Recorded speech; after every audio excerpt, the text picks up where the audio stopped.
Big change in the election this year pertains to absentee ballots and whether you're allowed to use a voting machine if you requested an absentee ballot. Of course, we received some questions from viewers like you about this. They say that they were turned away from early polling places because of their absentee ballot. 2 on Your Side's Nate Benson looked into this for us tonight. So Nate, what did you find out? Yeah, Scott and Mary Alice, in a nutshell, don't expect to use a voting machine this year if you requested an absentee ballot. The notice is plastered on the Chautauqua County Board of Elections website. Recent changes in state law will prevent you from casting an additional ballot using the voting machine during early voting or on Election Day. If you've applied, regardless if you lost it, didn't utilize it, whatever the situation is, the law clearly states that from here on, in the last year or two, whenever they put this in, you can't use the machine. You have to vote affidavit.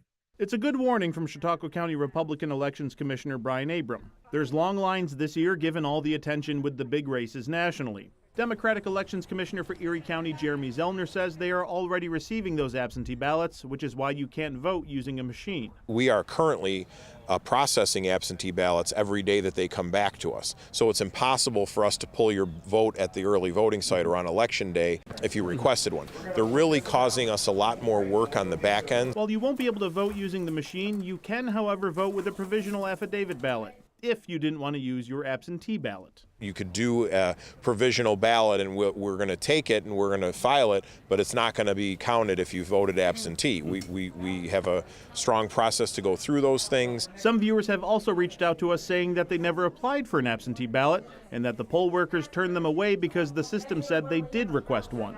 If they truly feel that they did not request a ballot, there might be some just either confusion or whatever. How can they Then that's why we offer them a provisional ballot. So if that happened and they didn't get one and somehow there was some kind of issue, we'll count that ballot. And I always tell everybody, we do everything we can to add your total, your voice, your ballot to the Election Day totals. So we will research it. In that situation, say the person said, I never voted a ballot, and we find that to be true, we would then take the affidavit and add it to the totals. So again, if you requested an absentee ballot, don't go to a polling place expecting to use a voting machine because you won't be able to. If you have questions about your absentee ballot, you can reach out to your local Board of Elections office. On Your Side, Nate Benson, Channel 2 News.